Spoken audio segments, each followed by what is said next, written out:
మరి ఈ సమయంలో వాక్య నిమిత్తం ప్రార్థన చేసుకుందాం. జాన్ మోస్ గారు ప్రార్థన చేస్తాం. అంత తల్ల వంచినట్లయితే ప్రార్థన చేసుకుందాం. మహాగణుడా, మహోన్నతుడా, పరిశుద్ధుడా, కృపగల దేవా, నీ బంగారు పాదములకు వందనాలు, స్తోత్రములు చెల్లిస్తున్నాం నాయనా. ఈ యొక్క సన్నిధిలో మరి ఒకసారి నిన్ను స్తుతించుటకు మాకు ఇచ్చినటువంటి భాగ్యమును బట్టి మీకు వందనాలు. ఇప్పటి వరకు నాయన పాటల ద్వారా, ప్రార్థన మరియు ఆరాధన ద్వారా నిన్ను స్తుతించి గణపరిచి ఉంటున్నాం. ప్రాముఖ్యమైన సమయంలో ఉంటుండగా నాయన నీ పరలోకపు స్వరమును తండ్రి, మీ పరిశుద్ధాత్మ ద్వారా నీ దాసుని మీరెత్తి పట్టుకొని నీ బోరగా శబ్దంగా వాడుకొని మాకు కావలసినటువంటి ఆత్మీయ ఆహారం మాకు అందించమని, నీరే తోడుగా ఉండి నాయన నడిపించమని యేసునామమున నడుచున్నాము తండ్రి, ఆమేన్. దేవునికి మహిమ కలుగును గాక. హల్లెలూయా. ఇంకా సంతోషంగా చెబుదాం హల్లెలూయా.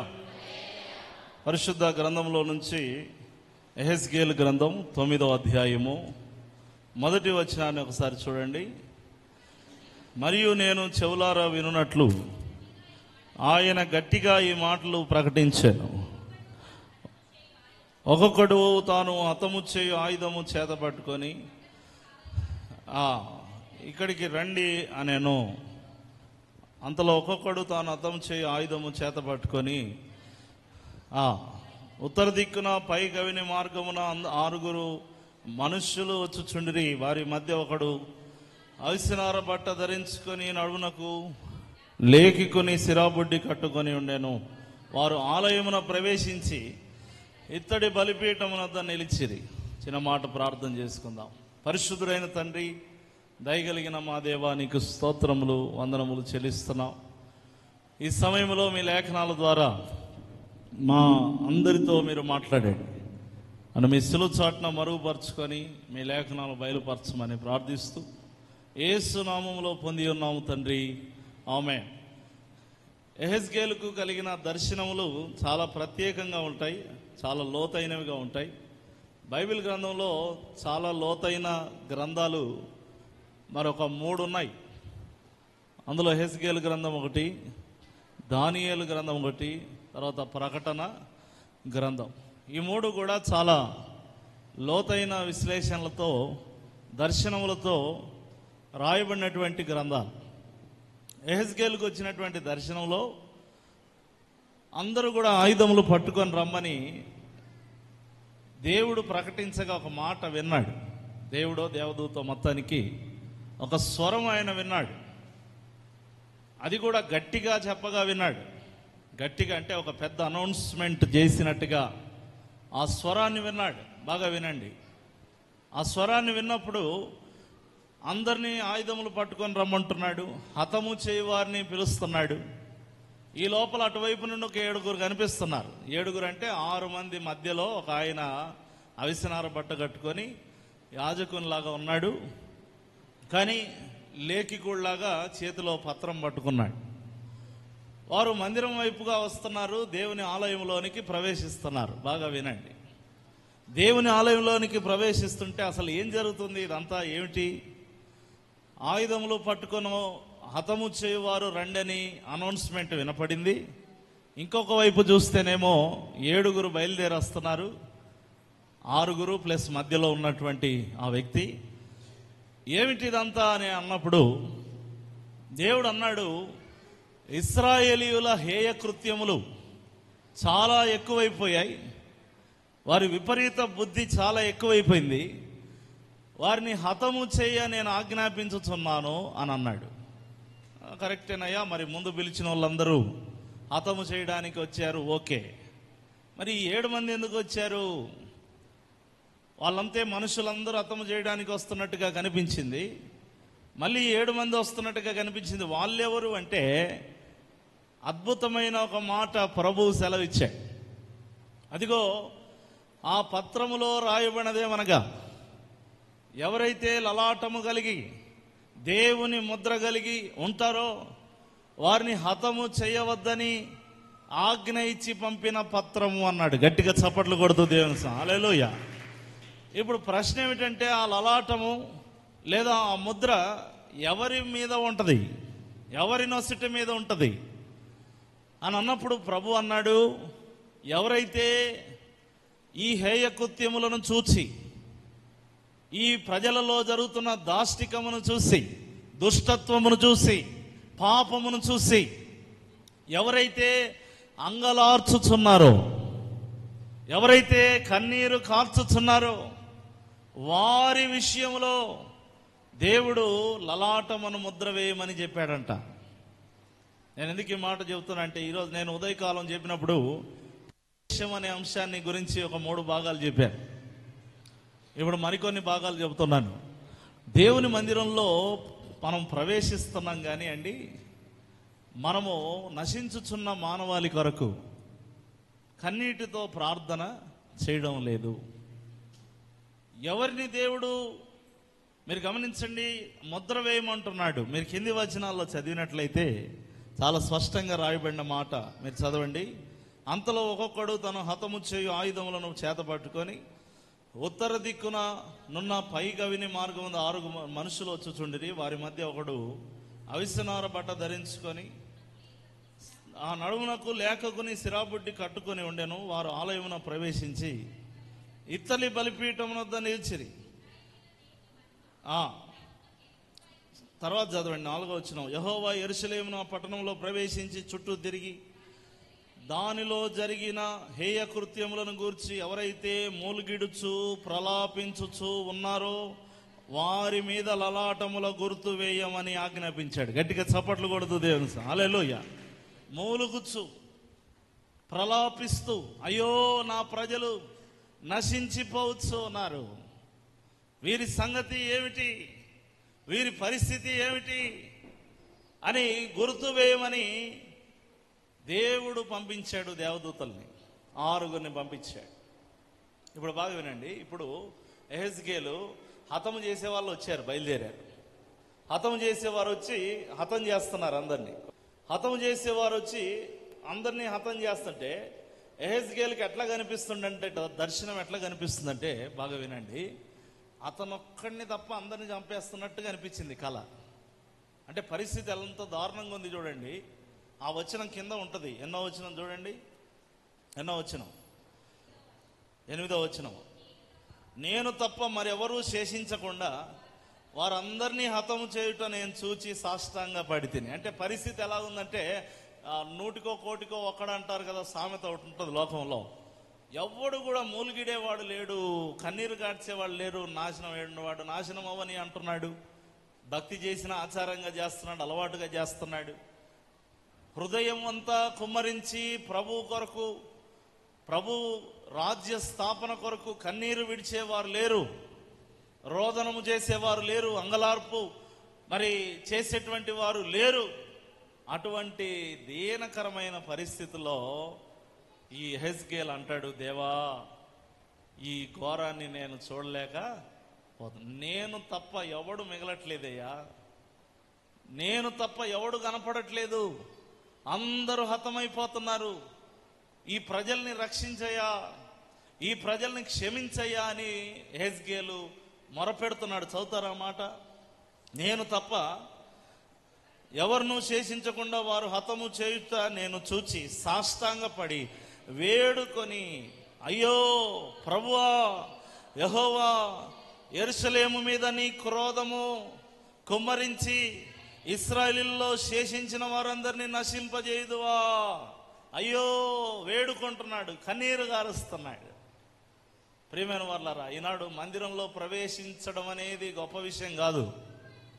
మందిరములో ప్రవేశించిన నీవు నశించుచున్న నీ కుటుంబీకుల కొరకు, నశించుచున్న మన భారతదేశం కొరకు, నశించుచున్న సకల మానవాళి కొరకు కన్నీరు కార్చవలసిన, మూలుగవలసిన, అంగలార్చవలసిన, ప్రలాపించవలసిన భారము నీ మీద మోపబడి ఉంది. గట్టిగా చప్పట్లు కొడుతూ దేవుని స్తుతిద్దాం. హల్లెలూయా. అలాంటి భారం చాలా మందిలో లేదు. అటువంటి వారు ఉగ్రతకు గురవుతారు. అటువంటి వారు మరి లలాటనం అనే ముద్ర వారి మీద వేయబడదు. రేపు పరలోకానికి కూడా వారు ముద్రించబడరు. మీకున్న సమయంలో ఖచ్చితంగా రోజు మనం మూలుగుచ్చు ఏమండి, మనందరం కూడా ఈ సమస్త మనుషుల కొరకు, నశించుచున్న వారి కొరకు మనం ఏం చేయాలి? ప్రార్థన చెయ్యాలి. మందిరంలో ప్రవేశించినప్పుడు ప్రాముఖ్యంగా మనం అందరం కూడా ఖచ్చితంగా ప్రార్థన చెయ్యాలి. దేవుని తీర్పులు ఎక్కడికి వచ్చాయి? ఫస్ట్ మందిరంలో వాళ్ళు ఎక్కడికి ప్రవేశించారు? 6 మంది ఎక్కడికి ప్రవేశించారనింది అక్కడ, ఆలయంలోనికి ప్రవేశించారు. అంటే ఆలయములోనికి ఫస్ట్ ఎందుకు వచ్చారు? మీరు గమనించండి ప్రియమైన వాళ్ళారా, దేవుడు ఫస్ట్ తన తీర్పులు తన బిడ్డలకు బయలుపరుస్తాడు. ఎందుకు అలా బయలుపరుస్తారంటే ఆ తీర్పును వీళ్ళు ఆపగలరు. గట్టిగా చప్పట్లు కొడుతూ దేవుని స్తుతి, హల్లెలూయా. వీళ్ళు ఆపగలరు, వీళ్ళు అనుకుంటే ఆపగలరు. 10 మంది నీతిమంతులు ఉంటే సొదొమ గొమొర్రాను నేను రక్షిస్తానని దేవుడు మాట ఇచ్చాడు. వాస్తవంగా అబ్రహాముకు ఆ విషయం చెప్పాల్సిన అవసరం లేదు. అబ్రహాము ఉన్నది వేరే చోట, లోతున్నది వేరే చోట. కాబట్టి దేవుడు తన బిడ్డలకు బయలుపరిచేది దేనికోసం అంటే ఆయన తీర్పులు వీరు మరి ఆపగలరు. అటువంటి శక్తి ఉంది. మీరు ఏది విప్పుదురో అది పరలోకమందు విప్పబడును, మీరు ఏది బంధించుదురో అది పరలోకమందు బంధించబడును అనే పవర్ దేవుడు మనకి ఇచ్చినప్పుడు ఏదో నామకే వాస్తిగా వచ్చాము వెళ్ళిపోయాము అండి అన్నట్టుగా మనము ఒకలాంటి ఆచార భక్తి చేయకూడదు.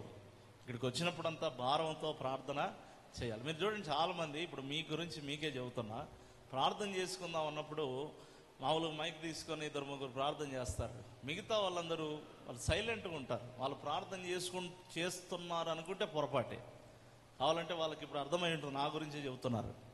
మీరేం ప్రార్థన చేయరు, మీరు చాలామంది చేయరు. వాళ్ళు చేస్తున్నారు, వాళ్ళ చెవులో వింటూ ఉంటారు, కనీసం ఏకీభవించరు. చెవులు పని చేస్తున్నాయి కాబట్టి వింటూ ఉంటారు అంతే, ప్రార్థన చేయరు. ప్రార్థనగా దేవుడు కోరుతున్నది ఏంది? మూలుగిడే వాళ్ళు, అంగలార్చే వాళ్ళు, ఊరికే ప్రార్థన చేసే వాళ్ళకు కూడా కాదు దేవుడు ముద్ర వేయమనింది. ఎవరికి ఏమన్నాడు ముద్ర? అంగలార్చే వారికి ముద్ర వేయమన్నాడు.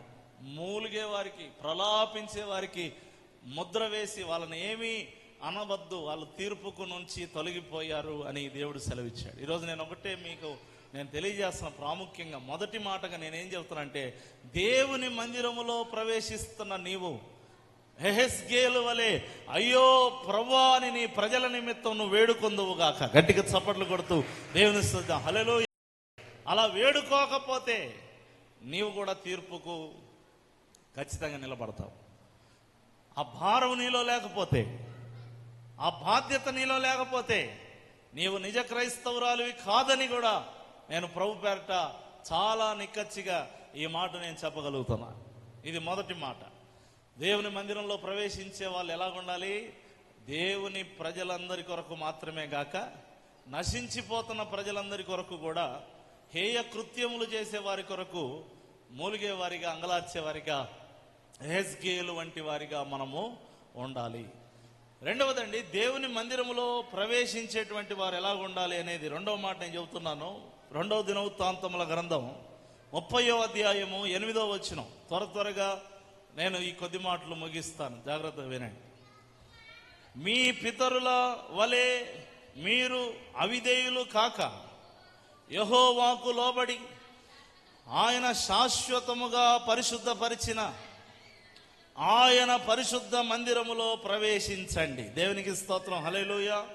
అప్పుడు దేవుని మహోగ్రత మీ మీద నుండి తొలగిపోతుంది.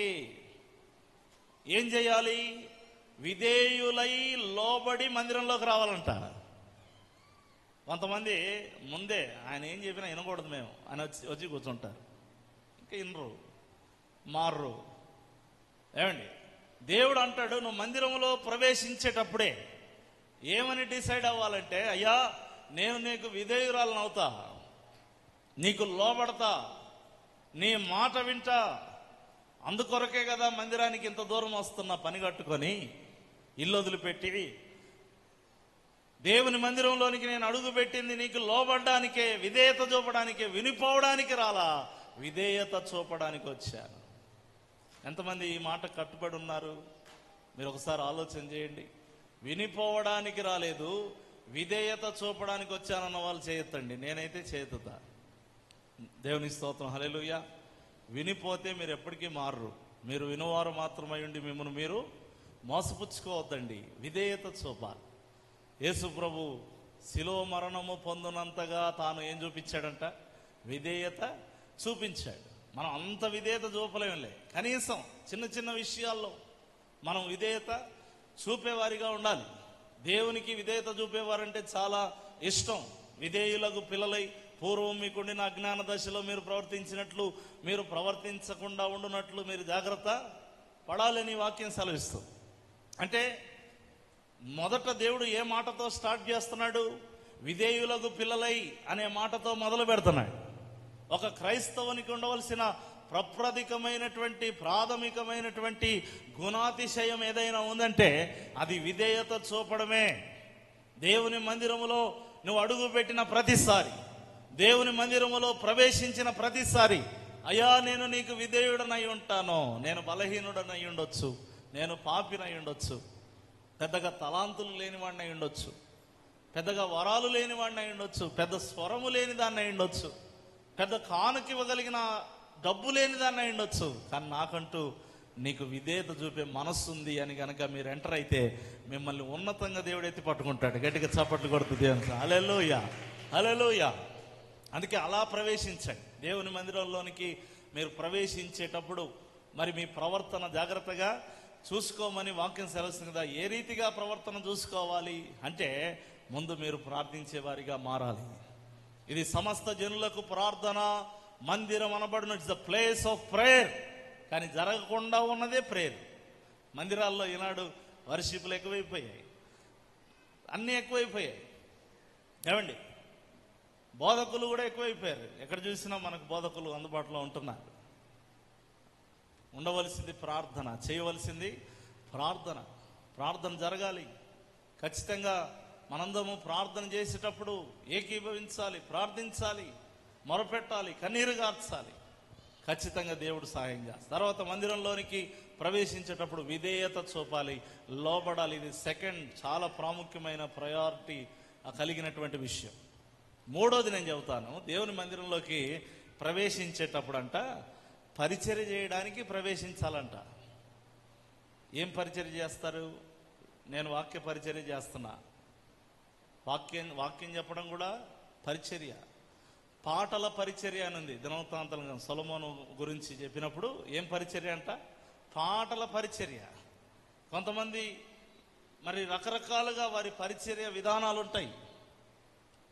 నీవు మందిరంలోనికి ప్రవేశించేటప్పుడే ఒక తీర్మానం తీసుకోవాలి, ఏదో ఒక పరిచర్య చేసి నేను వెళ్ళాలి. దేవుని స్తోత్రం, హల్లెలూయా. ఏదో ఒక పరిచర్య నేను చేయాలి. వీలైతే ఎన్ని రకాలుగా పరిచర్యలో వాడబడగలవో అన్ని రకాలుగా అలసిపోయేలాగా. ఒక డ్యూటీ చేసేస్తే నువ్వు అలసిపోతావు, ఒక పనికి వెళ్ళొస్తే అలసిపోతావు, ఉద్యోగానికి వెళ్ళొస్తే అలసిపోతావు, చర్చికి వెళ్ళొస్తే అలసిపోవు. ఎందుకు అలసిపోవు? ఏం చేసి ఉండవు కాబట్టి. దేవుని స్తోత్రం, హల్లెలూయా.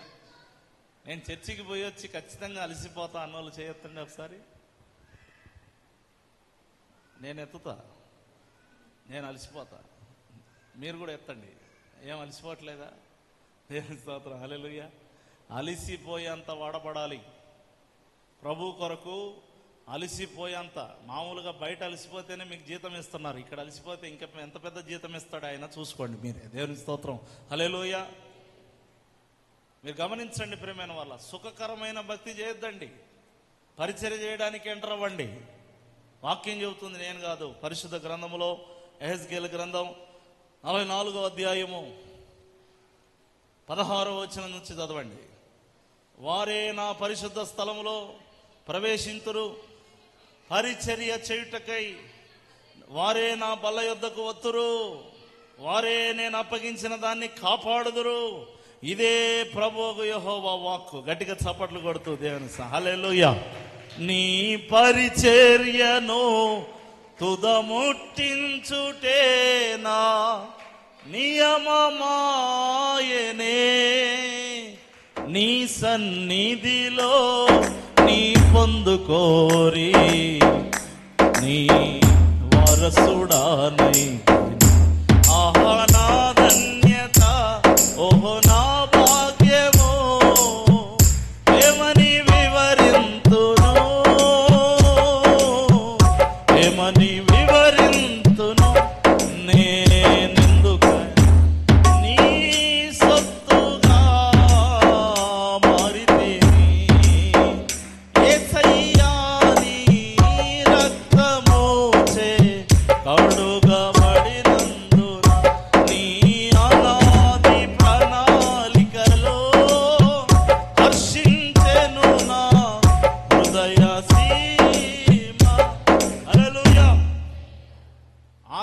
చాలా హుషారుగా ఉండాలి, చురుకుగా ఉండాలి, ప్రయాసపడాలి.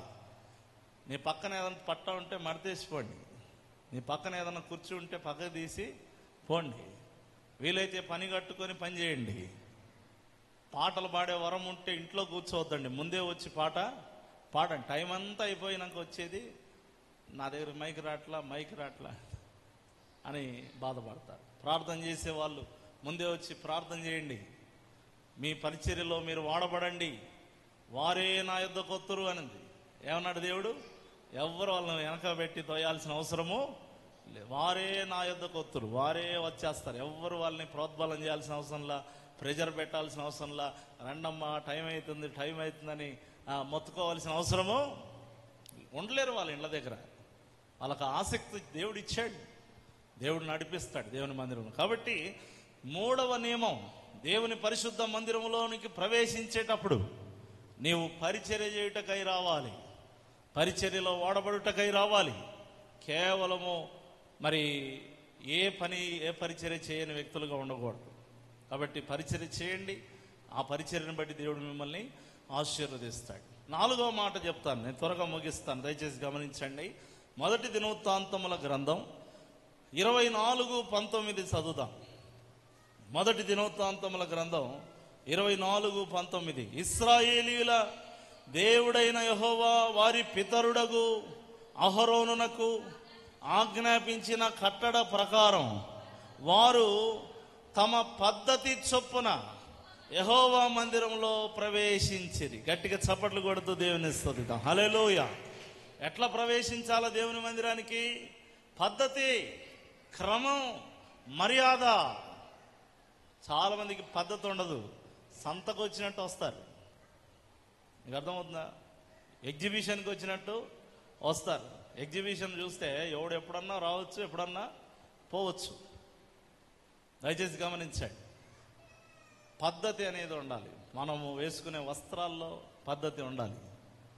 మనం అడుగు పెడుతున్నది ఎక్కడికి? దేవుని మందిరంలోనికి. ఒక పద్ధతి చొప్పున జకరియా ఒక క్రమము చొప్పున ఎంటర్ అయ్యేవాడంట మందిరానికి. గట్టిగా చప్పట్లు కొడుతూ దేవుని స్తుతిద్దాం. హల్లెలూయా. క్రమం ఉందా? దేవుడు అంటాడు, మీరు సంఘంలో ఏం చేసినా సమస్తము మర్యాదగాను క్రమముగాను జరగనీయండి అంటాడు. ఇది లోకం కాదు, ఇది లోక పరిధి కాదు, లోక సంబంధమైన కాంపౌండ్ కాదు, ఇది దేవుని మందిరం. దేవుని మందిరంలో పద్ధతి చొప్పున మీరు ప్రవర్తించకపోతే కొంతమందికి మర్యాద ఉండదు. ఈడ వాక్యం చెప్తుంటాం, ఆ సైతాను పక్కన వాళ్ళతో మాట్లాడుతుంటది. సైతాన్ అంటే ఆమెలో ఉన్న సైతాన్ని తిట్టాలి, మళ్ళీ ఆమెను అనుకునేది. పక్కన ఉన్న వాళ్ళతో మాట్లాడుతుంటది. వీడు ఉంటాడు ఒకడు యవనస్తుడు, వీడు చెడింది కాక పక్కనోడికి సెల్ ఫోన్ చూపిస్తుంటాడు. దయచేసి గమనించాడు. ఈ రీతిగా పద్ధతి అనేది లేకుండా ఇంకా కొంతమంది అయితే బయట తిరుగుతుంటారు. ప్రేమైన వాళ్ళారా, దేవుని మందిరంలో పద్ధతి ఉండాలి. ఖచ్చితంగా ఏముండాలి? పద్ధతి ఉండాలి దేవుని మందిరంలో.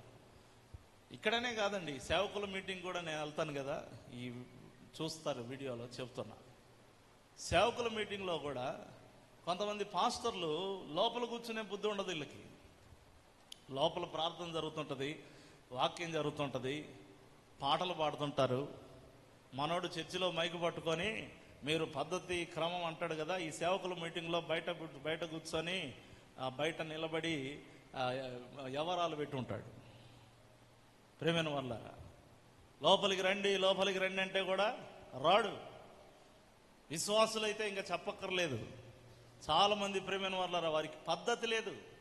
దేవుని మందిరానికి నేను వస్తున్నాను కదా, ఎలా ఎంటర్ అవ్వాలి, ఏ విధమైన గుణము కలిగి ఉండాలి, ఏ విధమైన వస్త్రము కలిగి ఉండాలి, ఏ విధమైన నడిపింపు కలిగి ఉండాలి, ఏ విధమైన పలకరింపు కలిగి ఉండాలి, ఏ విధంగా కూర్చోవాలి. ప్రేమైన వాళ్ళారా, ఇక్కడైతే బాగానే ఉందిలే, కానీ కొన్ని పల్లెటూర్లలో సేవ చేయడానికి వెళ్తే పాస్టర్ గారు వాక్యం చెబుతుంటే కాళ్ళంతా సాపుకొని కూర్చొని ఉంటుంది. ఈవిడ ఒక ఆమె అయితే ఒక చెయ్యి, అంటే పడుకోవడం ఒకటి తక్కువ. మీకు అర్థమవుతుందా? దయచేసి గమనించండి. చూడొచ్చు మనం అలాంటి వాళ్ళని. ఇది కొంచెం మనం కాస్త కూస్తో టౌనో సిటీయో కాబట్టి మరి కూర్చుందాంలే ఓపిక అని కూర్చుంటారు. వాళ్ళకి అట్టేంలే, వాళ్ళు పడుకునే వాళ్ళు పడుకుంటారు. మరి ఒకరు మోకాల మీద మోసేస్తారు, రకరకాలుగా కూర్చుంటారు అన్నమాట. ఈరోజు నేను తెలియజేస్తున్నా పద్ధతి. అందుకే నేను పద్ధతి విషయంలో చాలా తీక్షణంగా దాని గురించి గమనించేది. దేనికోసం అంటే దేవుడు చెప్పిన క్రమం అది. హల్లెలూయా. తమ పద్ధతి చొప్పున వారు దేవుని ఆలయంలో ప్రవేశించి సేవా ధర్మము జరిగించేది. గట్టిగా చప్పట్లు కొడుతూ దేవుని స్తుతిద్దాం. హల్లెలూయా. ఎంతసేపు అండి మనం ఇక్కడ గడిపేది? 2 గంటలు, మహా అయితే 2.5 గంటలు. ఆ 2.5 గంటలు మనం పద్ధతిగా దేవుని సన్నిధిలో గడిపితే మనల్ని దేవుడు ఎంత ఆశీర్వదిస్తాడు. మీరు గమనించండి ప్రియమైన వారలారా. దేవుడి దినాన మనం గమనిస్తే ఏముంది ఆ 2-3 గంటల్లో మీరు అనుకోవద్దు. ఇప్పుడు ఎగ్జామ్ హాల్కి వెళ్ళేటప్పుడు ఏముంది 2 గంటల్లో అని స్టూడెంట్ అనుకున్నాడు అనుకో, ఒక ఇయరే వేస్ట్ అవుద్ది వాడికి. ఏముంది 2.5 గంటల్లో, ఏముంది 2 గంటల్లో అని అనుకోవద్దు. సమయానికి రా, పద్ధతి. అది కూడా సమయం అనేది కూడా పద్ధతి అండి. ఆ పద్ధతి లేదు చాలా మందికి. సమయానికి వెళ్దాం, కాస్త ఎక్కువసేపు గడుపుదాం, కూర్చుందాం, బలపడదాం. ఎప్పుడుండే ఇల్లే కదా, ఎప్పుడుండే సంసారమే, ఎప్పుడుండే తిరిగే వీధే. దేవుని మందిరంలోకి వెళ్ళి కూర్చునేటప్పుడు పద్ధతిగా వెళ్దాం, పద్ధతిగా గడుపుదాం, గడిపే కొద్ది సమయాన్ని పద్ధతిగా దేవునికి అప్పగిద్దాం అనేటువంటి ఆలోచన మీరు చేస్తే, నేను చెబుతున్నా వినండి, మీరు తప్పకుండా సంవత్సరం తిరిగేసరికి గొప్ప గొప్ప అద్భుతాలు మీరు చూస్తారు.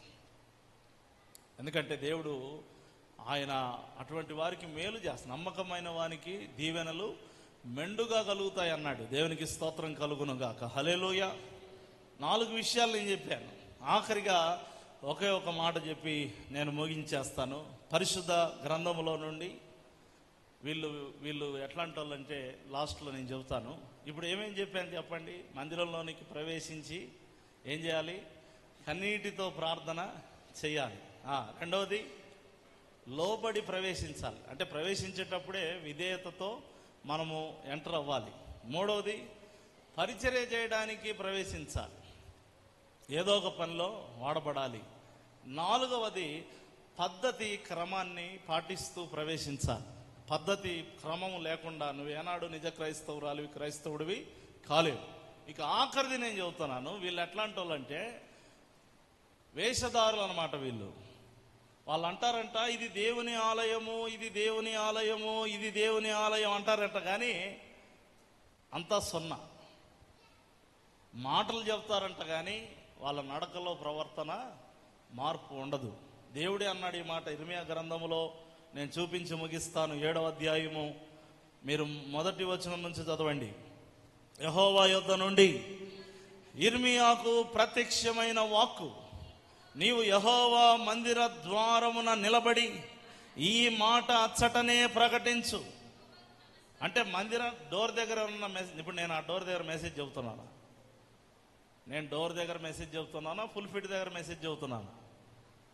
ఇప్పుడు దేవుడు ఏమన్నాడు? డోర్ దగ్గర నిలబడి మెసేజ్ అంటే వాళ్ళని లోపల కూడా రానియద్దు, ముందు ఆడ బయట నిలబెట్టి మాట్లాడని దాని అర్థం. అవునా కాదా? ముందు వాళ్ళు పెద్ద భలే హడావుడి చేసుకుంటూ వస్తున్నారు, నువ్వు డోర్ దగ్గరే నిలబడు. ఇప్పుడు నేనే డోర్ దగ్గర నిలబడ్డాను అనుకో, మీరు లోపలికి వస్తారా బయట ఆగుతారా? కొంచెం జరగండి లోపల పోవాలంటారా? పాస్టరే డోర్ దగ్గర నిలబడితే మీరు ఆటోమేటిక్గా ఏం చేస్తారు? ఎందుకో ఈయన డోర్ దగ్గర నిలబడ్డాడు, మనం ఆగుదాంలే, తర్వాత లోపలికి వెళ్దాం అని మీరు ఆగుతారు. ఆయన డోర్ దగ్గర ద్వారం దగ్గర నిలబడి, ఇర్మియా నేను చెప్పింది వాళ్ళకి చెప్పు. చెబుతానయ్యా అంటే ఎలాగో ఫుల్ ఫిట్ మీద చెప్తాను కదయ్యా, ఫుల్ ఫిట్ మీద చెబుతూలే కానీ ముందు డోర్ దగ్గరికి వెళ్ళి నిలబడు. చాలా స్ట్రిక్ట్గా చెప్పాల్సిన ఒక మాట ఉంది అని చెప్పాడు. తర్వాత చూడండి కింద వచనంలోకి వద్దాం. 4వ వచనం చూడండి. ఈ స్థలము యెహోవా ఆలయము, ఈ స్థలము యెహోవా ఆలయము, ఈ స్థలము యెహోవా ఆలయమని మీరు చెప్పుకొనుచున్నారే, ఈ మోసకరమైన మాటల ఆధారం చేసుకోవద్దండి. మీ మార్గాలు, మీ క్రియలు యథార్థంగా మీరు చక్కపరచుకోనండి. మాటలు చెప్పొద్దండి, మారండి అన్నాడు. డోర్ దగ్గర నిలబడి చెప్పు, ఇది దేవుని ఆలయము, ఇది దేవుని ఆలయం, ఇది దేవుని ఆలయం అని మీరు భలే మాటలు చెబుతారు. లోపలికి వచ్చి ఎవరెవరిని చెడగొట్టాలో వాళ్ళని చెడగొడతారు. భక్తి వేషం ధరించి సేవకుని ద్వేషిస్తారు. భక్తి వేషం ధరించి సేవకుని కుటుంబాన్ని ద్వేషపూరితంగా చూస్తారు. భక్తి వేషం ధరించి తోటి విశ్వాసిని కలవర పెడతారు. భక్తి వేషం ధరించి పరిచారకులను అడ్డగిస్తారు, ఆటంకపరుస్తారు. సేవకుడు అంటే, సంఘం అంటే లెక్కలేనితనంగా మాట్లాడతారు, ప్రవర్తిస్తారు. జాగ్రత్త. ఇది దేవుని ఆలయము, ఇది దేవుని ఆలయము అని మాటలు చెప్పడం కాదు, మీరు చక్కగా ప్రవర్తించడం నేర్చుకోండి, యథార్థంగా ఉండడం నేర్చుకోండి, మీ మార్గాలను సరిచేసుకోండి. దేవుడు అక్కడ ఒక మాట అంటాడండి, ప్రతి వాడు తన పొరుగువాని యెడల న్యాయము జరిగించండి. అంటే నిన్ను వలె నీ పొరుగువాన్ని ప్రేమించుము అనే మరి ఒక ప్రధానమైన ఆజ్ఞలలో రెండవది దేవుడు గుర్తు చేస్తున్నాడు. నీ పొరుగువాన్ని ప్రేమించు, న్యాయం జరిగించు. దేవుని మందిరంలోకి వచ్చినప్పుడు యథార్థంగా ఉండు. యథార్థత అనేది లేకపోతే దేవుడు మేలు చేయడు. యథార్థవంతులకు ఏ మేలు చేయక మానడు, యథార్థత లేని వారికి ఏ మేలు చేయడు. ఇది కూడా వాస్తవం. ఇప్పుడు దేవుని మందిరంలో మనము వ్యర్థ వేషాలు వేయకూడదు. కొంతమంది రాజకీయాలు సృష్టిస్తుంటారు. ఇదేమన్నా పొలిటికల్ కాంపౌండా రాజకీయాలు చేయడానికి? దేవుడు ఒక్కొక్కడికి ఖచ్చితంగా లెక్క చెబుతాడు. దేవుడైనను దేవుని మందిరమును పాడు చేసిన దేవుడు వాన్ని పాడు చేస్తాడని వాక్యము సెలవిస్తుంది. కాబట్టి దేవుని మందిరములో ఉన్నప్పుడు మనం చాలా జాగ్రత్తగా ప్రవర్తించాలి. బయటకు ఒక వేషం, లోపలికి ఒక అంతరంగం కలిగి ఉంటే దేవుడు నిన్ను గమనిస్తూ, ఒకవేళ సేవకుడు నిన్ను గమనించకపోవచ్చు. లేకపోతే మరి మీరు చూడండి, కొంతమంది మీ ప్రేమ విందులలో దొంగ మెట్టలుగా ప్రవేశించి మీలో భేదములు పుట్టించుచు ఉన్నారు, మీలో కలవరములు రేపుచున్నారు. ఒకని ఎడల ఒకడు సరళత లేకుండా మిమ్మల్ని పాడు చేస్తూ ఉన్నాడని ఆనాడు కొరింథీ సంఘానికి పౌలు హెచ్చరిస్తాడు. ప్రియమైన వాళ్ళ, ఈరోజు దేవుని వాక్యం వినుచున్న మనం, దేవుని మందిరం అంటే అది ఎలాగుండాలి అంటే, మామూలుగా ఒక కీర్తన మనం చదువుతాం, ఇల్లు గురించి కాదు అది రాయబడింది. యెహోవా గుమ్మం, నీతిమంతులు దానిలో ప్రవేశిస్తారు. గట్టిగా చప్పట్లు కొడుతూ దేవుని ఇస్తాం. హల్లెలూయా. ఇది యెహోవా గుమ్మం. ఏది? దేవుని మందిరం గురించి రాయబడింది. అది చాలా మంది హౌస్ ఓపెనింగ్ దగ్గర వాడుతుంటారు, పర్లేదులేండి. ఇది యెహోవా గుమ్మము. ఎవరు ప్రవేశిస్తారు దీంట్లోకి? నీతిమంతుల గుడారాలంటే అది మీ ఇల్లు నీతిమంతుల గుడారం. మీ ఇల్లు నీతిమంతుల గుడారం కాదు, మా ఇల్లు ఎవరి ఇల్లు నీతిమంతుల గుడారము కాదు. ఏది నీతిమంతుల గుడారం? దేవుని మందిరం. గట్టిగా చప్పట్లు కొడుతూ దేవుని హల్లెలూయా. నీతిమంతుల గుడారాలలో వినబడుచున్నది రక్షణ సంగీత సునాదము. నీతిమంతుల గుడారాలలో వినబడుచున్నది రక్షణ సంగీత సునాదము. నీ కృప నిత్యముండును, నీ కృప నిత్య జీవము, నీ కృప వివరింప నా తరమా యేసయ్యా. దేవునికి స్తోత్రం. హల్లెలూయా. 118వ కీర్తన 20వ వచనం రాయబడింది, ఇది యెహోవా గుమ్మము, నీతిమంతులు దీనిలో ప్రవేశిస్తారు. Righteous will enter into the door of God. దేవుని గుమ్మములోనికి ఎంటర్ అయ్యేది ఎవరు? నీతిమంతులు. నీతిమంతులుగా ఎంటర్ అవ్వాలి. మనం పాపులమే, కానీ దేవుని యొద్ద మనం నీతిని ఆపాదించుకుంటున్నాం, నీతిని ధరించుకుంటున్నాం. నీతి మరణం నుండి రక్షిస్తుంది అని ఎరిగి నీతిని స్వతంత్రించుకున్నాం. నీతి కొరకు ఆకలి దప్పులు కలిగి ఉండడానికి ప్రయత్నిస్తున్నాం. నీతి న్యాయములు జరిగించడానికి పూనుకుంటున్నాం. అందుకే దేవుడు మనల్ని నీతిమంతులుగా తీర్పు తీరుస్తున్నాడు. దేవునికి స్తోత్రం. హల్లెలూయా. నీతిమంతులు లేడు, ఒక్కడు లేడు, కానీ ప్రభు చెంత మనందరము నీతిమంతులమని తీర్చబడుతున్నాం, సరిదిద్దబడుతున్నాం, తీర్చిదిద్దబడుతున్నాం. కాబట్టి మనందరం కూడా దేవుని గుమ్మములోనికి ఎంటర్ అయ్యేటప్పుడు ఏదో మరి ఆషామాషిగా అడుగుపెట్టేసి వెళ్ళిపోవడానికి ఇది మనుషుల పరిధి కాదు, ఇది దేవుని స్థలం. అందుకే నేను మొదట చదివిన ఒక చోట ఏమన్నదంటే, ఆది నుండి పరిశుద్ధపరచబడి పరిశుద్ధముగా ఎంచబడుతున్న స్థలం. ఆ మాట ఎక్కడ రాయబడింది చూడండి. శాశ్వతంగా, ఆయన శాశ్వతంగా పరిశుద్ధపరిచిన, 2 దినవృత్తాంతములు 38వ వచనంలో రాయబడింది, ఆయన శాశ్వతముగా పరిశుద్ధపరిచిన ఆయన పరిశుద్ధ మందిరములో ప్రవేశించు. ఎలా పరిశుద్ధపరిచాడంట? ఆయన శాశ్వతంగా పరిశుద్ధపరిచాడు. ఇది పరిశుద్ధ స్థలం. ఇది శాశ్వతంగా పరిశుద్ధపరచబడిన ఈ మందిరంలో అడుగు పెట్టేటప్పుడు మనస్ఫూర్తిగా అడుగు పెడితే, మంచితనంగా అడుగు పెడితే, యోగ్యంగా అడుగు పెడితే దేవుడు తప్పకుండా మనల్ని ప్రేమిస్తాడు. ఆయన యొద్దకు మనము, ఆయన మందిరంలోనికి మనం ప్రవేశిస్తే ఖచ్చితంగా మనం దీవించబడతాం. ఇక్కడ ఒక దినం గడుపుట 1000 దినముల కంటే శ్రేష్టమని ఎరిగి మనము దేవుని సన్నిధిలోనికి మనము అడుగు పెట్టాలి, బలపడాలి, ప్రవేశించాలి. మనం చెప్పిన యోగ్యతలు, ఇప్పుడు దాకా విన్నటువంటి యోగ్యతలు మనం కలిగి ఉండదుముగాక. ఆమేన్.